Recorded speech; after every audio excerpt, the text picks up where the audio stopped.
ब्रह्मा विष्णु महेश अजर अमर नहीं है। इनका भी आविर्भाव अर्थात जन्म तथा तिरोभाव अर्थात मृत्यु होती है। प्रमाण के लिए देखिए देवी भागवत महापुराण। ब्रह्मा, मैं, विष्णु और शिव, यह तुम्हारी प्रभाव से जन्मवान है। हम तो जन्मवान है, हमारा तो जन्म होता है और मरते हैं, नित्य नहीं है, हम अविनाशी नहीं है। फिर इंद्रादि दूसरे देवता नित्य किस प्रकार हो सकते हैं? कृपया अवश्य सुनिए जगत गुरु तत्वदर्शी संत रामपाल जी महाराज के अमृत वचन। शिव और शिवा ने, काल और दुर्गा ने प्रलय काल में भी उस क्षेत्र को अपने सानिध्य से मुक्त नहीं किया। अब यहां देखना, देवर से एक समय उस आनंद वन में रमण करते हुए शिवा और शिव के मन में, दुर्गा और काल के मन में, ब्रह्म के मन में यह इच्छा हुई कि किसी दूसरे पुरुष की सृष्टि करनी चाहिए, यानी कोई संतान उत्पन्न करनी चाहिए। ऐसा विचार करके देखिएगा, यह सृष्टि, जिस पर यह सृष्टि संचालन का महान भार रखकर हम दोनों केवल काशी में रहकर इच्छा अनुसार विचरें और निर्वाण धारण करें। इन्होंने ये सोचा कि वे एक पुत्र उत्पन्न करें और उसके हवाले सारा इंचार्ज दे दे, हम फिर आराम तरह करेंगे, देख विचरे। ऐसा निश्चय करके शक्ति सहित सर्वव्यापी परमेश्वर शिव ने अपने वाम भाग के 10वें अंग पर अमृत मल दिया। ये तटपट करनी थी, यानी उन पति पत्नी व्यवहार किया। फिर तो वहां से एक पुरुष प्रकट हुआ, एक लड़का उत्पन्न हुआ। ये देखिएगा 102 पृष्ठ पे, सदा संक्षिप्त रुद्र संहिता हम पढ़ रहे हैं। शिव ने कहा वत्स, शिव ने कहा बेटा, व्यापक होने के कारण तुम्हारा विष्णु नाम विख्यात हुआ। अब काल और दुर्गा का बेटा यानी विष्णु की उत्पत्ति होगी, दोनों से सिद्ध हुआ। अब यहां देखो, ये 6वां अध्याय समाप्त हुआ। अब यहां देखिएगा 7वां शुरू हुआ। ब्रह्मा जी कहते हैं देवर से, तत्पश्चात कल्याणकारी परमेश्वर शाम सदाशिव ने पूर्ववत प्रयत्न करके, जैसे विष्णु उत्पन्न किया था, दोनों ने पति पत्नी व्यवहार करके मुझे अपने दाहिने अंग से उत्पन्न किया। मुने उस महेश्वर ने मुझे तुरंत ही अपनी माया से मोहित करके नारायण देव की नाभि कमल में डाल दिया, फिर लीला पूर्वक मुझे वहां से प्रकट किया। इस प्रकार इस कमल के से उत्पन्न के पुत्र के रूप में मुझे हिरण्यगर्भ का जन्म हुआ। अब ये शिव पुराण का अनुवाद करता विचलित हो गया कि यहाँ तक, क्योंकि शिव का पुजारी होगा यू, इसने यहाँ तो कर दिया कि विष्णु और ब्रह्मा की उत्पत्ति तो बता दी क्लियर कि सदाशिव काल रूपी ब्रह्म और दुर्गा, इनसे दोनों की उत्पत्ति होगी। अब यहाँ विचलित हो गया यो, ले कहते हैं चोर चुरावे तुमड़ी और गड्ढे पानी में, वो गड्ढे हुआ उपरावन, सच्चाई छानी नहीं। अब इन तीनों के पिता हैं ये और सिद्ध करते हैं। ये देखिएगा इसके 24 पृष्ठ पे आपको दिखाते हैं। ये विद्वेश्वर संहिता है। एक समय क्या होता है, एक समय ब्रह्मा और विष्णु जी का इस बात पर झगड़ा हो गया, युद्ध हो गया। ब्रह्मा जी कहने लगे मैं तेरा बाप विष्णु जी को, विष्णु जी कहने लगे मैं तेरा बाप, तो मेरी नाभि कमल से उत्पन्न हुआ। इन दोनों का झगड़ा हो गया। ये लंबी कहानी फिर बताएंगे। तो इनके पिता ने सोचा ये लड़का मरेंगे, उसने इनके बीच में एक लिंग खड़ा कर दिया, एक तेजो में पिलर, नीचे से बहुत लंबा चौड़ा। ये दोनों युद्ध करना बंद करके उसके और छोर खोजने लगे। तब ये पहुंच गया अपने पुत्र शिव का रूप धारण करके, और फिर इनसे कहने लगा कि तुम ज्ञान देने लगा, समझाने लगा। तो इन्होंने फिर जो प्रश्न उत्तर किए वो सुनाते हैं, देखिएगा, इससे पता चलेगा ये कौन है। ये है विद्वेश्वर संहिता, संक्षिप्त शिव पुराण, और पृष्ठ नंबर 24 पे ये है ब्रह्मा जी और ये है विष्णु जी, ये बीच में इनका एक स्तंभ है। अब हम यहां आ जाते हैं 25 पृष्ठ पे। ब्रह्मा और विष्णु ने पूछा प्रभो, ब्रह्मा विष्णु फिर उसे वार्ता करने लगे काल से, सृष्टि आदि 5 कर्तों के लक्षण क्या है, ये हम दोनों को बताइए। भगवान शिव बोले, ये काल बोला, काल रूपी ब्रह्म बोला, मेरे कर्तव्यों को समझना अत्यंत गहन है, तथापि मैं कृपा पूर्वक तुम्हें उनके विषय में बता रहा हूं। आगे देखो, हम अपने मतलब की पढ़ लेंगे। ये 26 नंबर पे आ गया। अब ये क्या कह रहा है, काल अपने ब्रह्मा और विष्णु दोनों को, पुत्रों तुम दोनों ने तपस्या करके प्रसन्न हुए मुझ परमेश्वर से सृष्टि और सतिथि नामक 2 कृत प्राप्त किए। ये दोनों तुम्हें बहुत प्रिय हैं। इसी प्रकार मेरी विभूति स्वरूप रुद्र और महेश्वर ने, ये ने है गलत से मेरे विस्मरण, ने 2 अन्य उत्तम कृत संहार और तिरोभाव मुझसे प्राप्त किए हैं। अब क्या हो गया, 2 थे ब्रह्मा विष्णु और ये महेश्वर और रुद्र, इन चारों का बाप है ये बोलने वाला, जो बस इतना सिद्ध करना चाहो था दास आपको। अब परमात्मा ने बताया कि 3 पुत्र अष्टंगी जाए, ब्रह्मा विष्णु शिव नाम धराए, और 3 देव की जो करते भक्ति, उनकी को देना हो वह मुक्ति। गुण तीनों की भक्ति में ये भूल पड़ो संसार, कहे कबीर निज नाम बिना कैसे उतरो पार। अब सर्वानंद कहने लगे कि झूठ बोलता है, ऐसा कुछ नहीं लिखा है, क्योंकि ये नकली विद्वान इसी बात का लाभ उठाकर हमारा नाश करने में सक्षम और सफल हुए कि वो संस्कृत भाषा जानते थे और पूरा समाज अशिक्षित था। इनका यूं दाव लग रहा था। अब उसने क्या किया कि जो मतलब की बात थी वह छोड़ दी, और उसने जो कंठस्थ याद कर रखे थे श्लोक गीता के, वेदों के, वो संस्कृत बोलने लग गया। काफी देर तक रुका नहीं, डाटा को आध पौन घंटे तक संस्कृत बोलता रहा। और वो सामने वाले जितने जुलाहे बैठे थे बेचारे भोले भाले माई बहन बेटी भगत, वह ये भी नहीं समझ पा रहे जो पंडित जी बोल के रहा है। उन्होंने फिर ताड़ी पीट दी, वाह पंडित जी, वाह सर्वानंद, वाह पंडित जी, कमाल कर दिया। अब उनकी प्रशंसा से सर्वानंद विजयी हो गए और परमात्मा पराजित कर दिए। आज तक यह 9 बिजली गिर रही थी बगैर इन इंस्ट्रूमेंट के, जो भगवान ने आज आपको समझाने के लिए बनवाए हैं जीव से।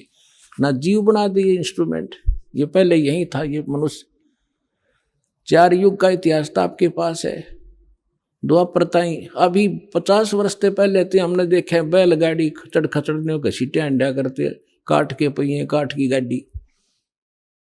और उससे पहले एक रेडू में 6 खच्चर जोड़ कर रथ बना कर घसीटे फिराया करते थे। कहाँ गई थी मनुष्य की विधि? ये परमात्मा ने दया बख्शी आपके लिए। और अभी 10 वर्ष से हो रहा है, 12 वर्ष से हो रहा है, ये सब विकास कराया दाता ने, ताकि अपने बच्चों को वर्ड टू वर्ड समझा दूं, ताकि ये पहचान ले मेरे को। और 1 मिनट में जा छोड़ दो इनको सतलोक में, पीछा छुटे यहाँ से।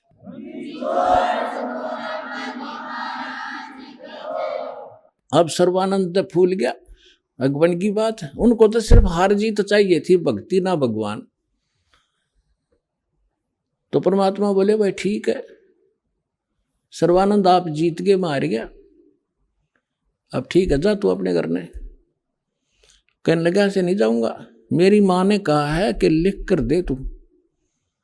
परमात्मा बोले मैं तो अशिक्षित हूं, तू लिख ले।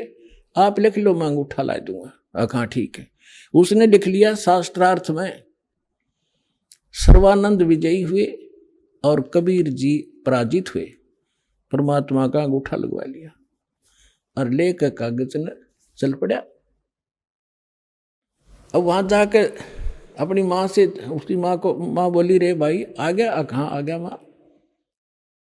हो गया तुम्हारा शास्त्रार्थ? हक हो गया। 2 मिनट में हार गया। उसने जाते हार मान ली माँ मेरे से। तो उसकी माता जी ने कहा कि बेटा मैंने जो प्रार्थना की थी आपसे, कुछ लिखवा के लाया तो? हाँ, मैं कच्चा काम थोड़ा ही करता हूँ, ये देख। परमात्मा बोली बेटा पढ़ के सुना। अब उसने पढ़ा। शास्त्रार्थ में सर्वानंद हार गया, कबीर साहब विजयी हो गए। उसकी माँ बोली रे तू तो हार का रहा मूर्ख, अब पढ़ने लग रहा। ओहो माता जी, ऐसा है ना, मैं कई दिन से शास्त्रार्थ में लगातार रात्रि में जाग रहा था, गलती से लिखा गया मेरे से उल्ट लिखा गया। अकजा अब के ठीक लिख ले तू। वो दूसरी बार फिर पहुंचा कि कबीर जी ऐसे है, मेरे से लिखने में कोई त्रुटि रह गई है, मेरी माँ नहीं मान रही है, फिर से लिखवाना पड़ेगा। अब फिर लिख लो पंडित जी। मेरा कौन सा अंगूठा किस्सा है, कितनी बार लवा ले। उसने लिख लिया खूब सूझबूझ से। शास्त्रार्थ में सर्वानंद विजयी हुए, कबीर जी पराजित हुए। परमात्मा ने अंगूठा ला दिया। वो फिर जाकर कहा कि ले माता जी सुनाऊं। पहले तो उसको ही भ्रम था कि शायद मेरे से गलत लिखा गया होगा। अब सुना बेटा, शास्त्रार्थ में सर्वानंद उड़ अटक गया। अब बोल आगे बोलता क्यों ना, नहीं बोला माँ कभी गलत लिखा गया है। तो शास्त्रार्थ में सर्वानंद हार गए, कबीर साहब विजयी हुए। उसमें फिर ये लिखा पाया। उसने उसका फिर भ्रम रह गया कि माँ फिर लाऊं लिखवा के। जा बेटा फिर लिखवा ला। अब तीसरी बार फिर परमात्मा बोले लिख लो, होगी लगी होगी चूक आपके, कोई बात ना। उसने फिर ऐसे लिख लिया और परमात्मा का अंगूठा लगवा लिया। अब फिर जब उसने सोचा कि जब मैं बाहर पढ़ता हूं तो ये ठीक पावे है, और माँ के सामने जाता हूं इसमें यह के बिजली गिरे, तो बाहर से ही आंगन से ही उस पर नजर टिका ली। अंदर अपने घर में घुसने से पहले उस पर न्यू करता जा, कति न्यू डांट रहा नजर। अकमाता सुनाऊं अक सुना। उसके सामने अक्सर पलट गए, जैसे कंप्यूटर में पलट जाया करे। और न्यो का न्यो पकड़ गया, बैठ गया कलेजा पकड़ के। उसकी माँ बोली रे बोलता क्यों ना, तेरी बोलती क्यों बंद होगी विद्वान, बोल क्या लिख रखा है इसमें। वह कागज हाथ तो छूट गया उसके। परमात्मा को उसकी माँ बोली बेटा भगवान आए हैं, तेरी बुद्धि भ्रष्ट हो रही है, ये 4 अक्षर सीख के और तू विद्वान पाक रहा है। जो ज्ञान उस परमात्मा का है तेरे पास तक कख भी नहीं बेटा। मैं तेरी भी कथा सुन रखी है, बहुत दिन हो गए। अब अपनी माँ के चरणों में पड़कर रोने लग गया। नो बोला माँ मैं तो घना नीच हूँ। सचमुच जो वो बोल रहे थे सारी लिखी है पुराणों में, जो वो बतावे थे, और मैंने अहंकार वश कति नहीं मानी। तो माँ बोली बेटा मेरी आत्मा कह रही है तू इकलौता पुत्र है, और तू ऐसा बिरान माटी ऐसी दुर्गति होगी तो कुत्ते की नीम जागा बेटा। या विदुता काम नहीं आवे, भगवान की शरण और वो मंत्र में काम करेंगे, मेरी आत्मा खुश हो जाएगी, तो नाम ले ले। न बोला माँ मेरे साथ चलो, मैं अब तो जाऊंगा, मैंने शर्म आवेगी। अब चल मैं तेरे साथ चलूंगी बेटा। जाके चरणा में डाल दिया कि परमात्मा तेरा बालक है, भूल होगी इससे और नाम दे दो। परमात्मा बोले कोई बात ना बेटा, हम तो सारे मेरे ही तो बच्चे हैं, जिस दिन ये मुझे पहचान लेंगे झगड़ा ही मिट जाएगा। तो पुनः इस प्रकार सर्वानंद का कल्याण हुआ।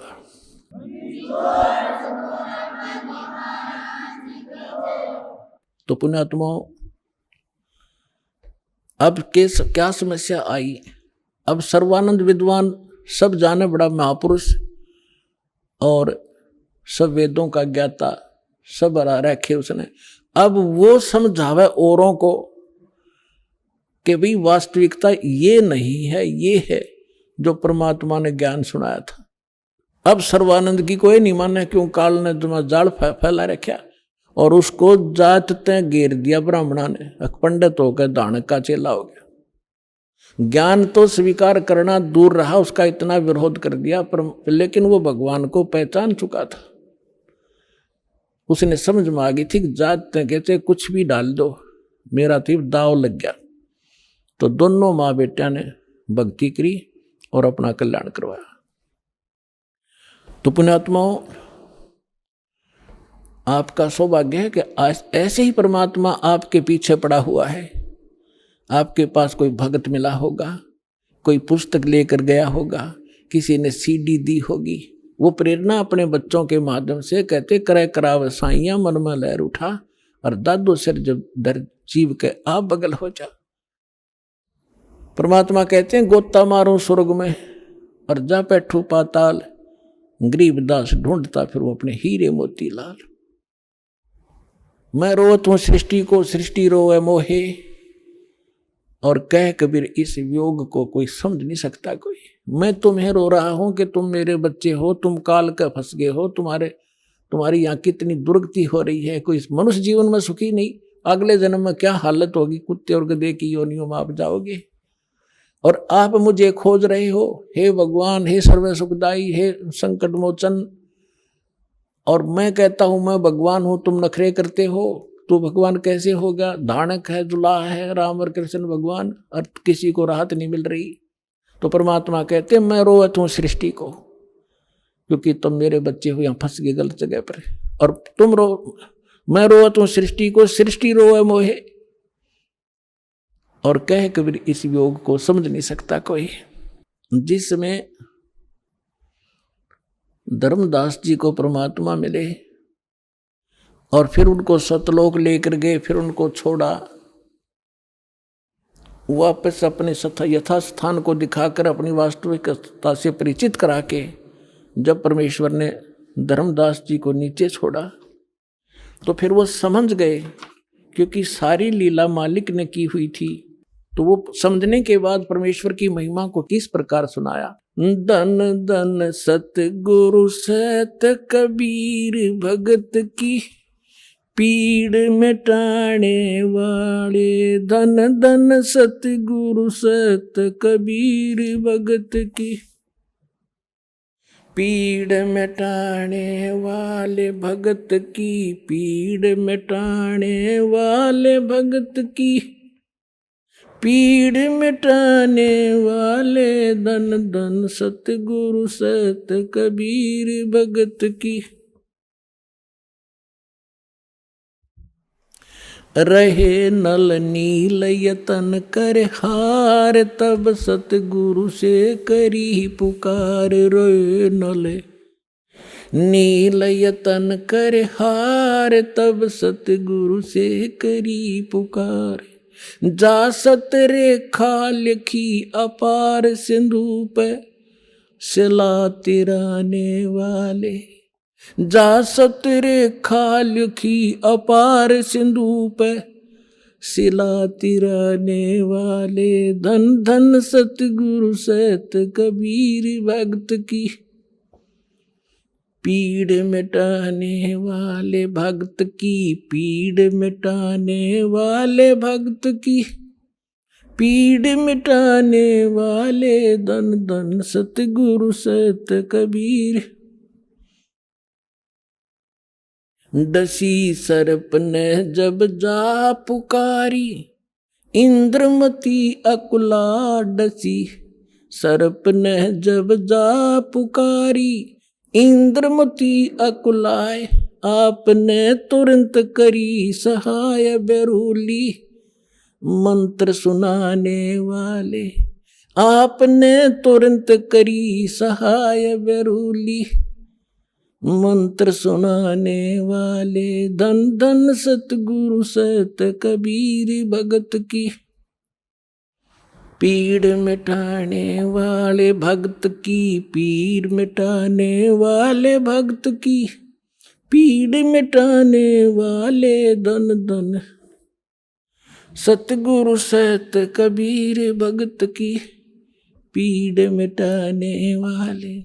दामोदर सेठ के होठ अकाज, अर्ज करी थी डूबता देख जहाज। दामोदर सेठ के होठ अकाज, अर्ज करी डूबता देख जहाज। लाज मेरी रखियो गरीब नवाज, समुद्र से पार लंघाने वाले। लाज मेरी रखियो गरीब नवाज, समुद्र से पार लंघाने वाले, धन धन सतगुरु सत कबीर भगत की कह कर जोड़ दीन धर्मदास दर्श दे, पूर्ण करियो आस। कह कर जोड़ दीन धर्मदास दर्श दे, पूर्ण करियो आस।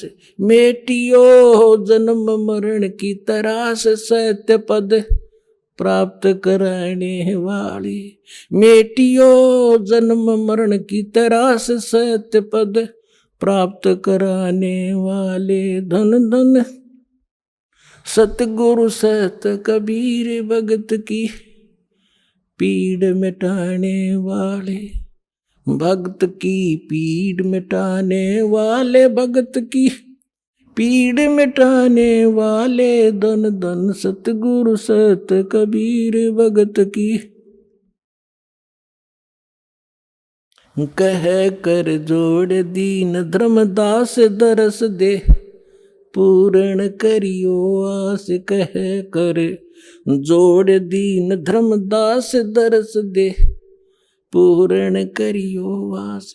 मेटियो जन्म मरण की तरास, सत्य पद प्राप्त कराने वाले। मेटियो जन्म मरण की तरास, सत्य पद प्राप्त कराने वाले, धन धन सतगुरु सत कबीर भगत की पीड़ मिटाने वाले। एक समय बनारस के अंदर, काशी के अंदर एक दामोदर नाम के बहुत बड़े व्यापारी रहा करते थे, बिजनेसमैन। उनका अपना एक पोत था, समुद्री जहाज था, और उसके साथ वो व्यापार करने के लिए समुद्र मार्ग से दूसरी स्टेटों में जाया करते थे। उसके साथ और भी उसी शहर के आसपास के काफी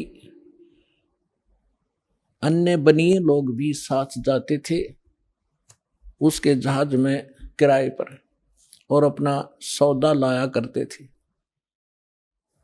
सेठ जी बाहर गए हुए थे और पीछे से उनकी धर्मपत्नी, जिसका नाम धर्मवती था, वो बहुत धार्मिक थी। सेठ दामोदर भी बहुत नेक आदमी थे, भक्ति बहुत विश्वास करते थे परमात्मा में। और हमारे हिंदू समाज के अंदर राम और कृष्ण, गणेश और इन भगवानों से ऊपर कोई हमारा इष्ट नहीं था, और ये सभी क्रियाएं हम किया करते थे जो वो कर रहे थे, जो हम करते हैं वैसे ही वो किया करते थे। उस समय परमात्मा ने के बहुत से शिष्य हो गए थे और बहुत दुख दूर हो गए थे। एक दिन ऐसे ही उस सेठ की पत्नी धर्मवती के पास एक बहन गई उसके पास कि बहन, हमारे घर पर सत्संग है, आप आ जाओ। तो उसने सोचा चल मेरी ये, वो बहन ज्यादा उसके निकट थी और पहले कई बार चर्चा कर रखी थी उसने परमात्मा की। तो कर्मवती ये कहा करती, कभी आसपास तेरे आपके गुरुजी आवे तो उसमें बताना, मैं दीक्षा अगर ज्ञान समझ में आ गया तो मैं दीक्षा लूंगी, वैसे नहीं लूंगी। तो उस बहन ने अपना सत्संग करवा लिया और उसको अपनी सहेली को आमंत्रित किया। अपने आत्माओं परमात्मा का ज्ञान, ओए होए, और ज्ञान सब ज्ञानड़ी, कबीर ज्ञान सो ज्ञान, जैसे गोला तोब को करता चले मैदान।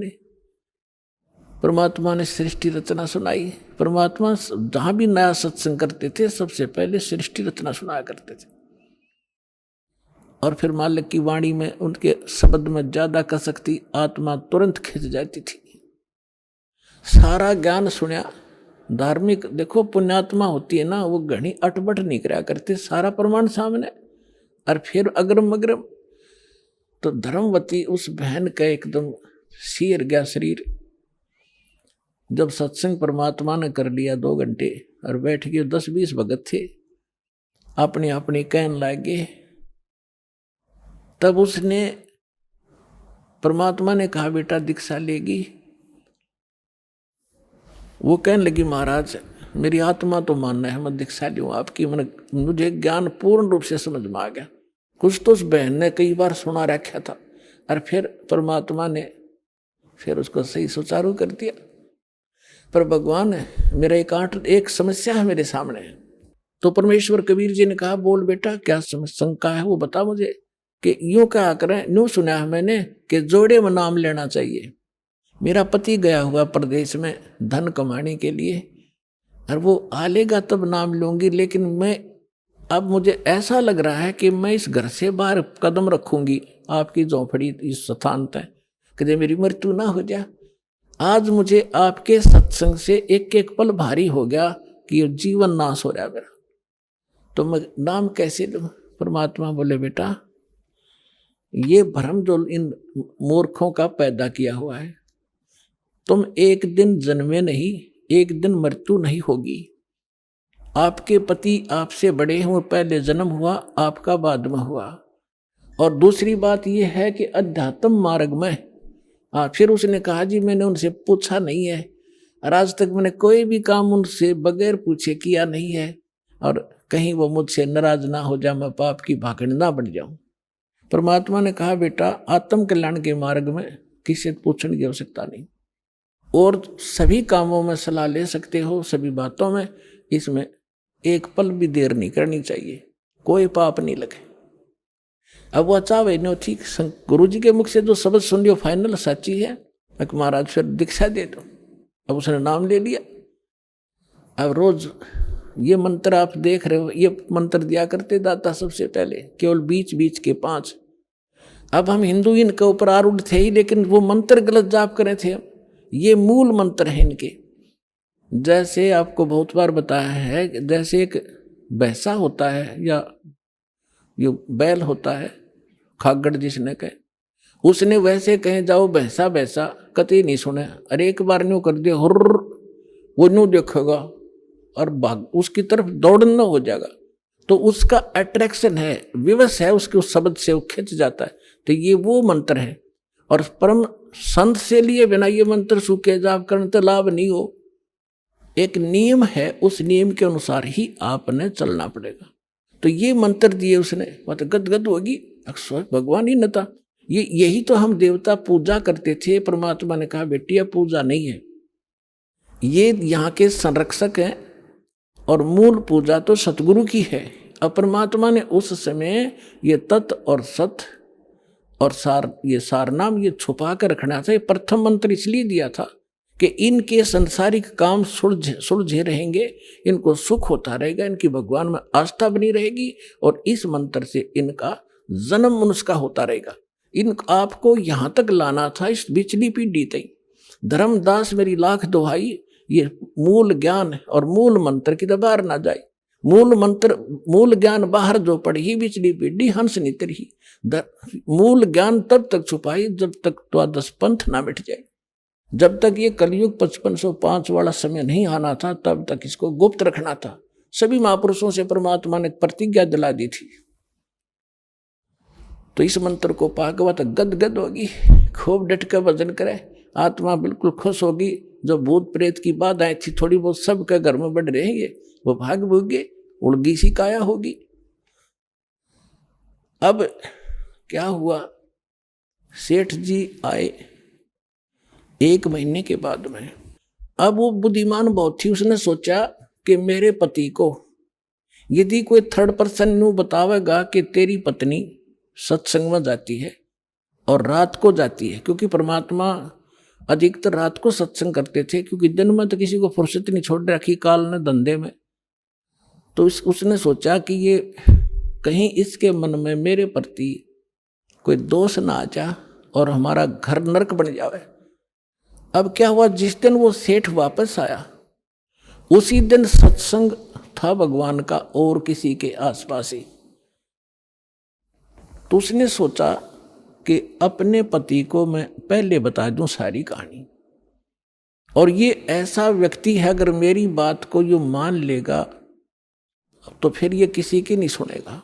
तो जब वो खाना खाने लगा, खाते समय उसकी पत्नी ने कहा जी मेरे से गलती बन गई और मुझे क्षमा करोगे, माफ करना।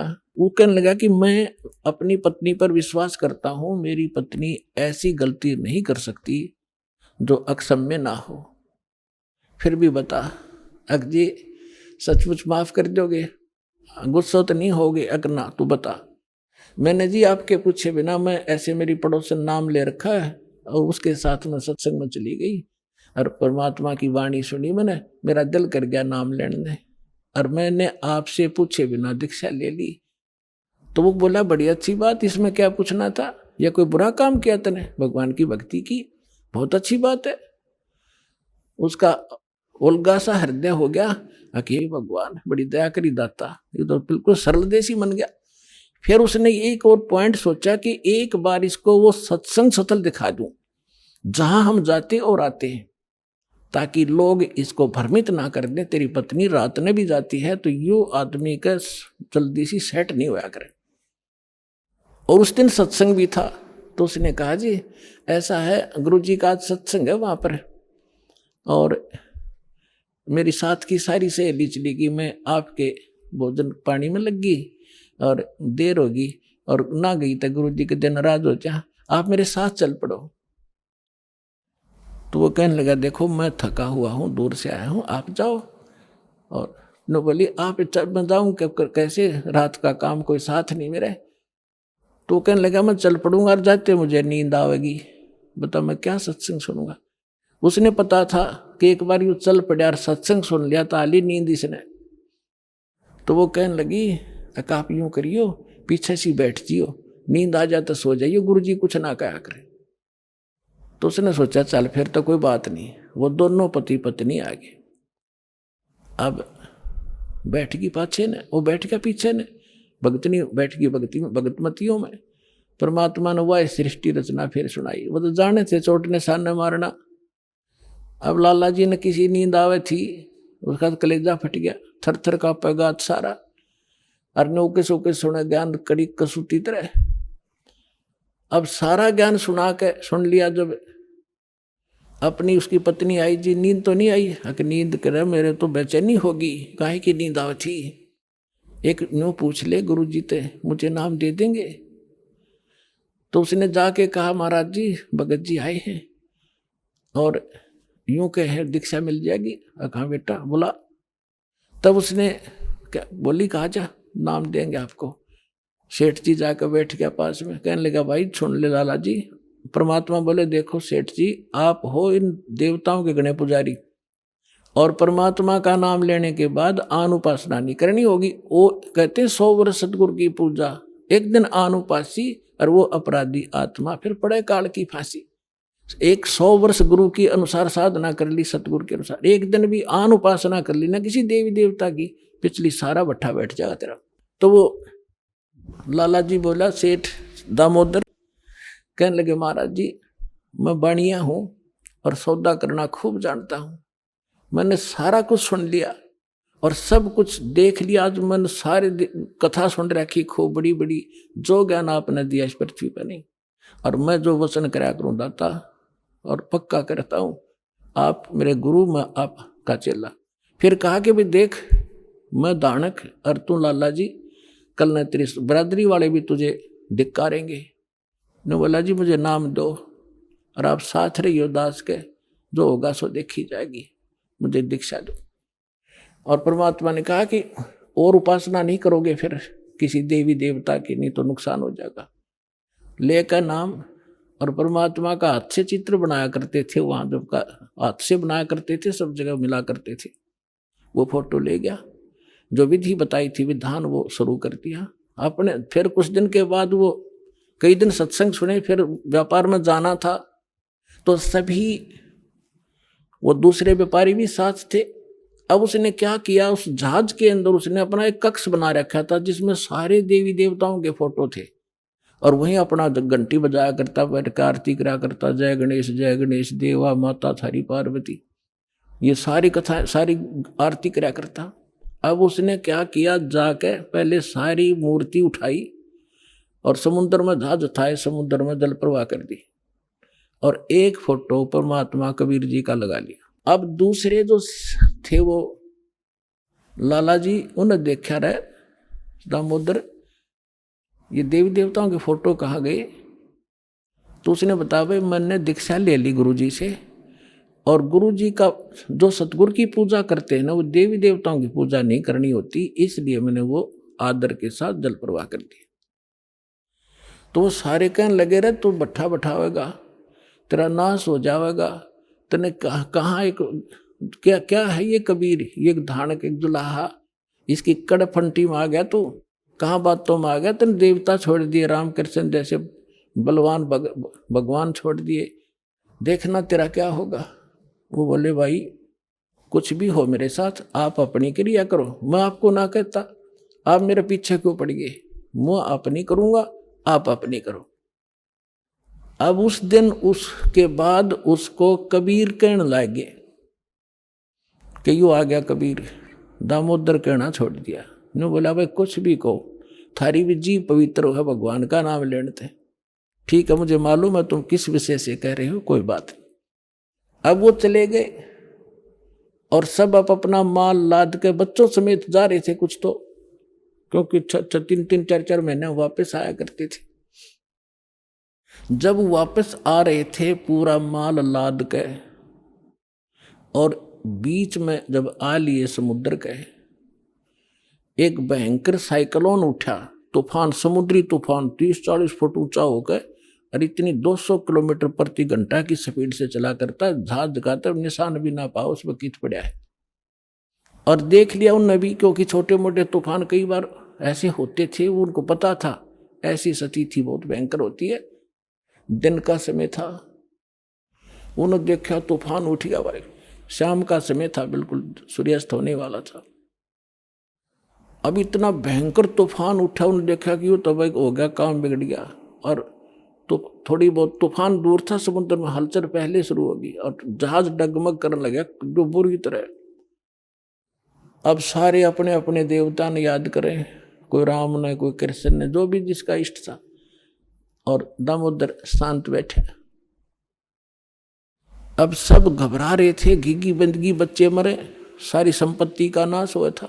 तो वो कहने लगे दामोदर आप क्यों नहीं अर्ज करते अपने गुरुजी से कि मैं क्या करूंगा, मेरा गुरुजी तो गरीब सा व्यक्ति है, मेरे भगवान, और आपके इसे ताकतवर भगवान जी ने पहाड़ तक ठा दिए, आप बच्चों की मैं बच जाऊंगा, आप कर लो अपनी अर्ज।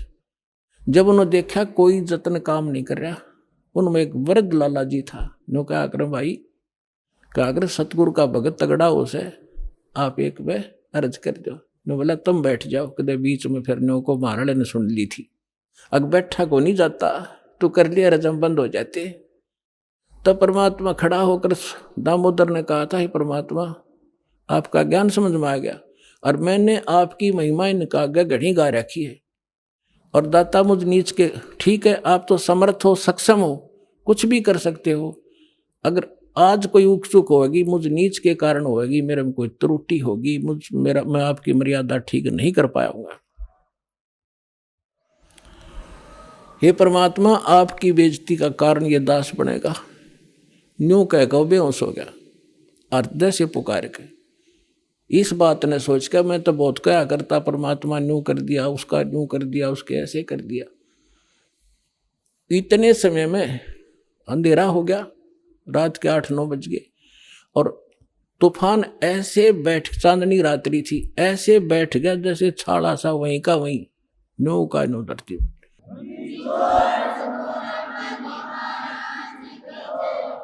और समुद्र के जल में जरा सी भी हलचल नहीं। अब उस दामोदर को पानी के छींटे छाटे मार के मुंह पे होश में ले आए। तब उन्होंने कहा कि भाई दामोदर हमसे बड़ी घनी गलती हुई, हमने आपके गुरुदेव की बेइज्जती करी, हम कति नीच प्राणी हैं। और उन्होंने संकल्प कराया था कि यदि आज जान बच गई, हमारे भगवान तो फेल हो लिए, जब आज ये तूफान रुक गया, हमारी जान बच गई, दामोदर हम तेरे साथ चलाएंगे, नाम लेंगे उस परमात्मा का। तब दामोदर को कंधे पे बैठा लिया उन लालाओं ने, और बोले बोलो दामोदर की जय। ने बोला नहीं, जय बोलो जिसने यू काम कराया है, बोलो कबीर परमेश्वर जी की जय हो।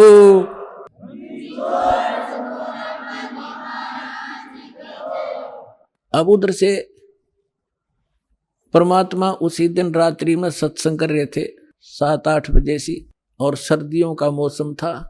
अब कुछ भक्त सामने आसपास बैठे थे, एकदम परमात्मा ने क्या किया, ऐसे मुंह पर करनो हाथ फेर कर ऐसे झटका दिया, आसपास के बैठे भक्तां के छींटे लागे। उन्होंने सोचा भाई पसीने कैसे आगे सर्दी में, गुरुजी आपका पसीने आगे, तो पर वो बोले ना भाई, पसीने को नहीं आए। और क्या था, ये पानी कहाँ से आ गया? कि मेरे भगत का जहाज डूबा था, दामोदर सेठ नहीं था, अभी नाम लेके गया था। हाँ जी, हाँ जी, उसका जहाज डूबा था भाई। अब वो उसने बचा कर आया हूं मैं। अब वो भगत सोच रहे थे अब भाई, अब क्योंकि हम भक्ति अवश्य करते हैं लेकिन विश्वास दृढ़ नहीं होता। और परमात्मा कहते हैं कहा हो तो हरि नाम से, जब मन में नहीं विश्वास, बिना विश्वास के जो भक्ति करते हैं वो सफल नहीं होते हैं। तो वो कच्चे से थे और मन में उनका न्यू थी, ऐसे ही शब्द गा रहे थे, ज्ञान सुना रहे थे, पसीने आगे होंगे, हमारे सामने बैठे और वहां कैसे समुद्र में जहाज बचा के आए हैं, वो तो बात कही आई हुई। अब वहां से जब वो चलकर आए सेठ, 1-2 दिन और लग गया उन्होंने। उस दिन फिर सत्संग हो रहा था। वो पहले अपने घर गया, घर जाकर पता चला कि मेरी धर्मपत्नी भी उड़े जा रही है, सत्संग में गई हुई है। और सारे वो सेठ ने बोले पीछे घर जावांगे, और सारे बच्चा ने साथ ले रहे। पहले अब परमात्मा का उपदेश लेंगे जब घर बढ़ाएंगे। अब हमारा बाकी आज का जीवन, आज के बाद का जीवन उनका ही हमारा। और सारे वहां चलेंगे, सीधे वहां 15-20 लाला जी और उनका परिवार। अब क्या हुआ, अब उधर सत्संग चल रहा था और वही भगत मिले जुले से वो आया करते उस क्षेत्र में, तो सारे वही बैठे। और पीछे तय क्या हुआ, वो सारे के सारे जाकर बाहर खड़े हो कहने को जय हो पाबंदी छोड़ कबीर साहब की, जय हो भगवान कबीर साहब की। परमात्मा बोले रे बाहर कौन शोर कर रहा, पता करके आइयो। अब जो ही वो बाहर गए भगत पता करने आंगन से बाहर, तो उन्होंने देखा दामोदर को, वो सब जाने थे क्योंकि वो आते जाते थे सत्संग में। तो उन्होंने आकर बताया जी दामोदर सेठ आ रहा है और उसके साथ और कई लाला जी हैं, सेठ हैं, और आपका दर्शन करना चाहते हैं। बोला बुला लो भाई, क्या बात होगी। वो सारे आगे चरणा में अपने दंडोत प्रणाम करें, हे भगवान आपने दया कर दी, हमारे जीवन रक्षा कर दी। परमात्मा हमसे बहुत भूल हुई, हमने बहुत गलती की, आपके भक्त को बहुत सताया, टॉर्चर किया, इसको माफ करो हम अपराधियों को। भगवान आपने हमारी जान बचा दी, हमारा जहाज डूबता आपने बचा दिया। परमात्मा बोले क्या कह रहे हो भाई। और परमात्मा चाहो थे जिनका मन में शंका थी, वो उनका भ्रम निवारण करने के लिए एक सच बताओ, सारी कहानी क्या हुआ था कि भगवान ऐसे ऐसे हो गया था। हमने अपने सारे जंतर मंतर कर लिए थे, कोई राहत नहीं मिली। फिर हमने आपके भगत आराध करी थी, इसने आपको पुकारा के मंत्र पढ़ यू दाने, यो बेहोश हो गया आपको पुकार। तब कहा बेटा मैं ही वहां पहुंचा था और आपकी रक्षा करी थी, और आपका अब सौभाग्य है कि आपको इस संकट आपके लिए वरदान से दोगा कि आपके समझ में आ गई और आप यहाँ आगे दीक्षा लो और अपना कल्याण कराओ। सभी ने नाम लिया, उनका कल्याण हुआ। बोलो सतगुरुदेव।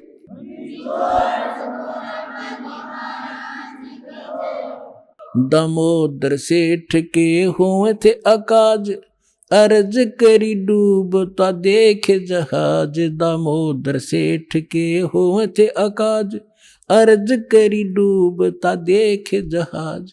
लाज मेरी रखियो गरीब नवाज, समुद्र से पार लंघाने वाले। लाज मेरी रखियो गरीब नवाज, समुद्र से पार लंघाने वाले। धन धन सतगुरु सत कबीर भक्त की, पेड़ मिटाने वाले सत साहिब।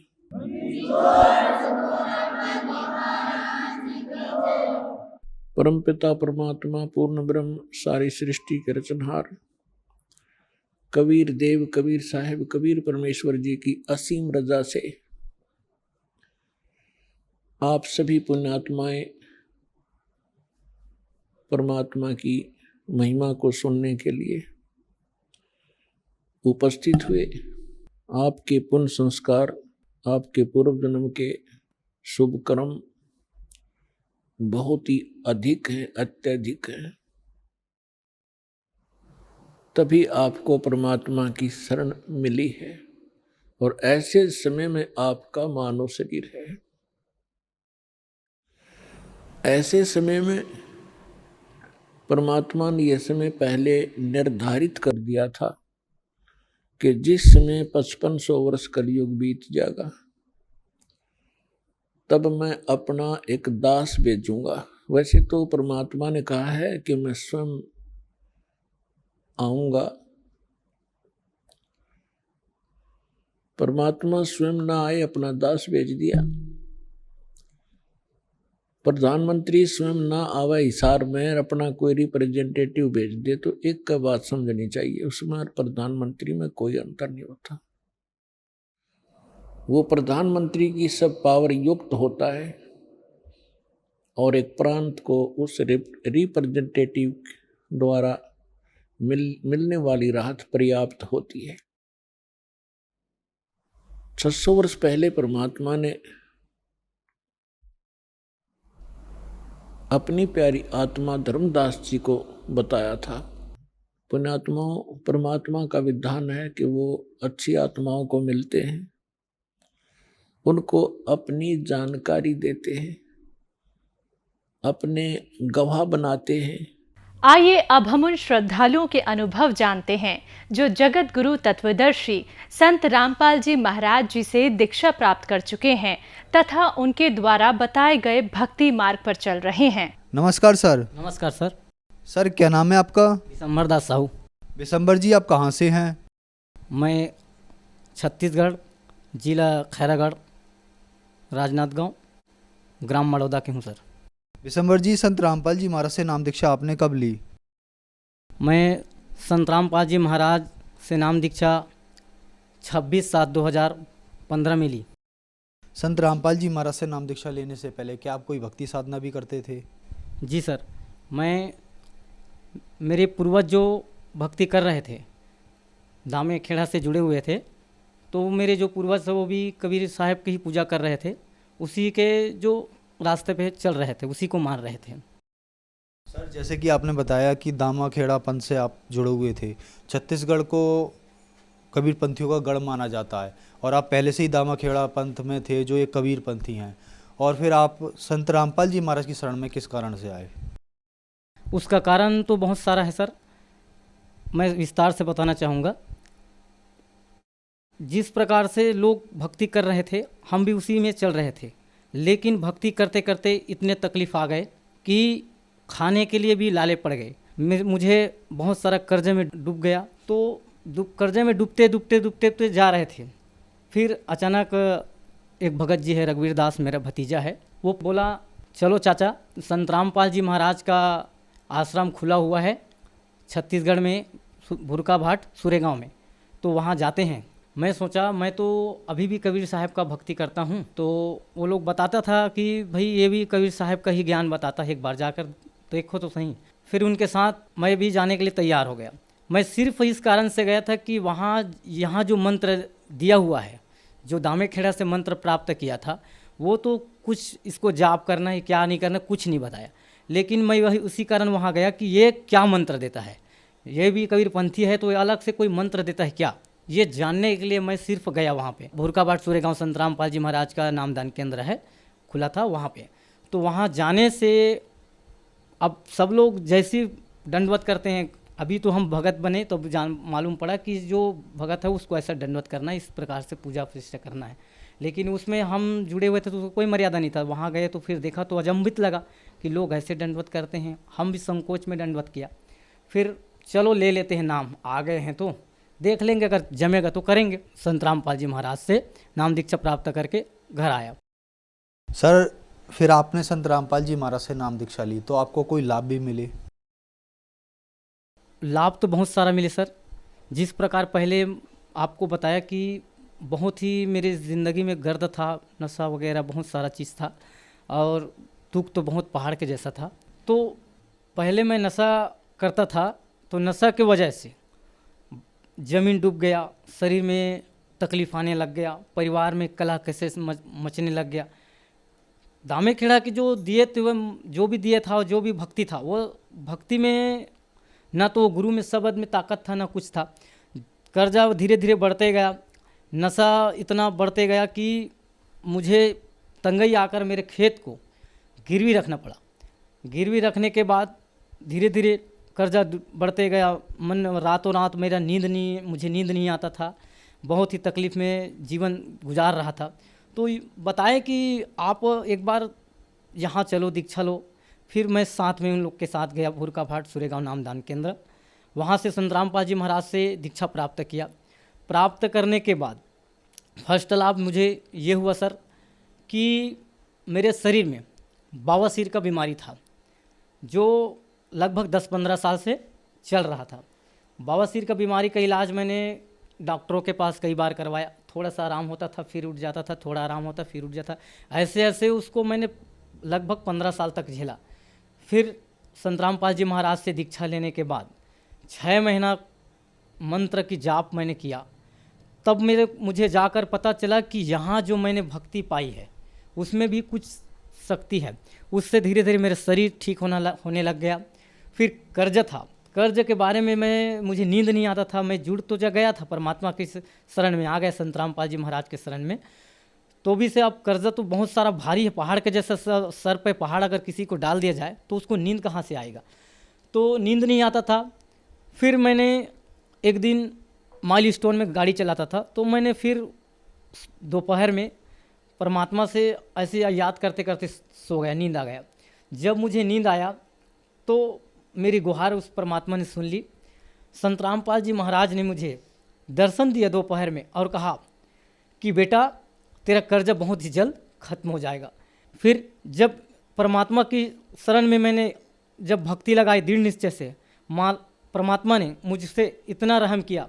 रजिस्ट्री के लिए अब तैयारी हुआ। 6 महीने के बाद रजिस्ट्री करवाने के लिए मैं रजिस्ट्रार पे पूछा। जब ब्लॉक में रजिस्ट्रार से पूछा कि कितना पैसा लग जाएगा रजिस्ट्री के लिए, तो उसने बताया कि 52,500 रुपये आपको रजिस्ट्री के लिए खर्च लगेगा। मेरे पास सिर्फ 30,000 पैसा था। बाकी मैंने कर्जा पे अब लाया, कर्जा पे लाया और मालिक से गुहार लगाया कि परमात्मा मैं तो निर्धन हूँ, गरीब हूँ, आपकी दया से अगर ज़मीन मेरा वापस हो जाए मालिक, यही बहुत बड़ा बात है।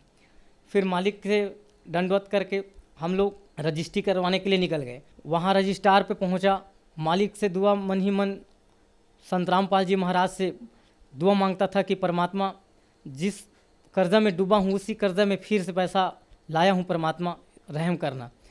फिर मालिक ने ऐसा रहम किया कि वहाँ रजिस्ट्रार में जाने के बाद मैं पूछा कि भैया यहाँ कितना पैसा लग जाएगा, अगर कम पड़ जाएगा तो मैं पैसा लेके आया नहीं हूँ।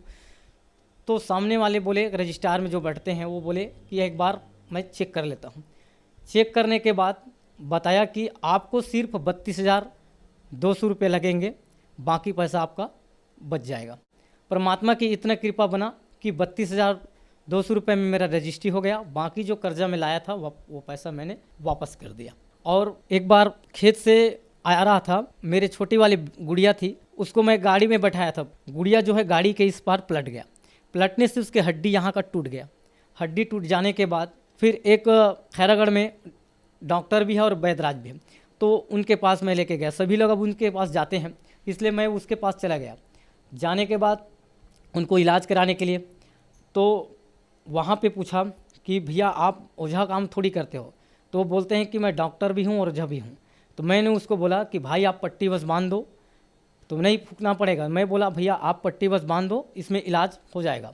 उससे मैं दवाई लेके आ गया और बोला कि मैं आज के बाद न तो मैं कभी संत रामपाल जी महाराज के चेले न तो ओझे के पास जाते हैं, न किसी की ज़रूरत पड़ता है। आज के बाद मैं आपके पास नहीं आऊँगा। आने के बाद घर पे परमात्मा संत रामपाल जी महाराज से अरदास लगाया कि हे संत रामपाल जी, आप ही इस बच्ची को ठीक करेंगे, दूसरे बार दोबारा मैं उसके पास नहीं जाऊँगा। फिर ऐसा ही हुआ।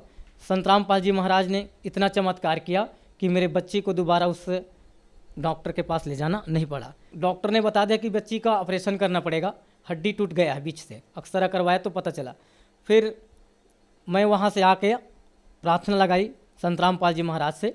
फिर प्रार्थना लगाने के बाद संत रामपाल जी महाराज ने मेरे बच्चे को 1 हफ्ते में ही ठीक कर दिया और ना ही मुझे ऑपरेशन करवाने की ज़रूरत पड़ी।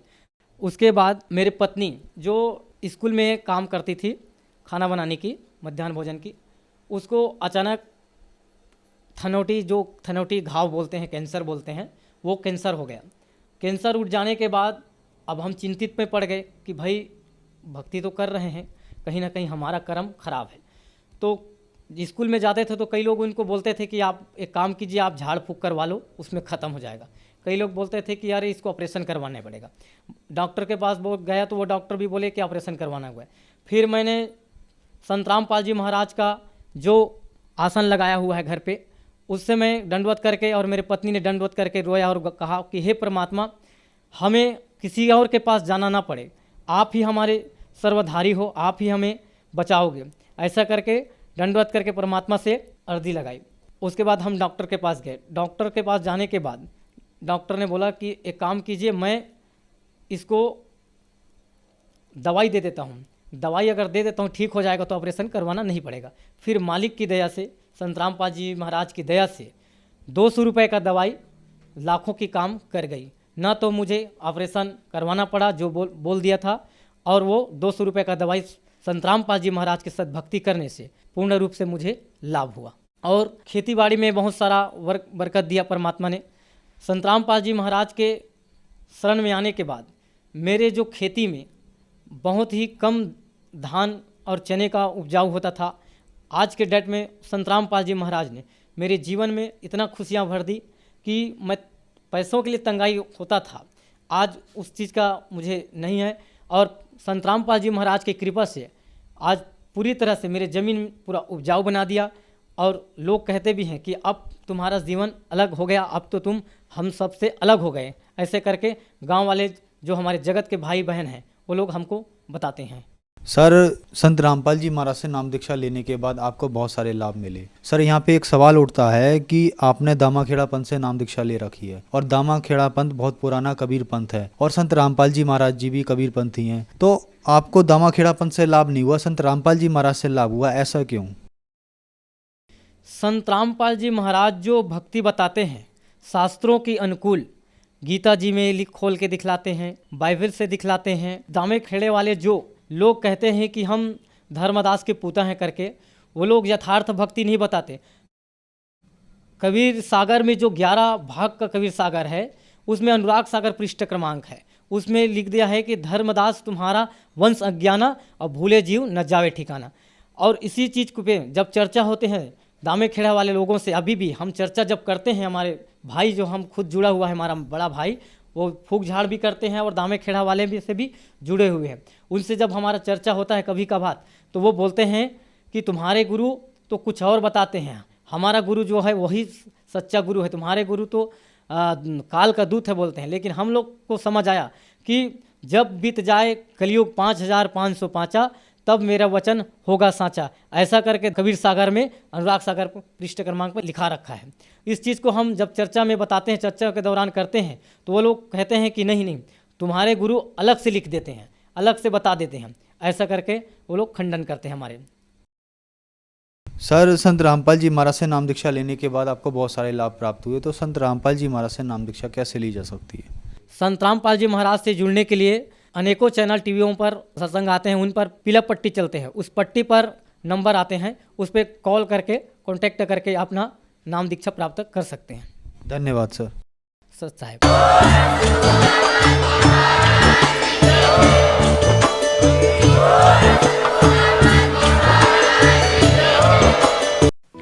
आप सुन रहे थे जगत गुरु तत्वदर्शी संत रामपाल जी महाराज के मंगल प्रवचन। अधिक जानकारी के लिए संपर्क करें।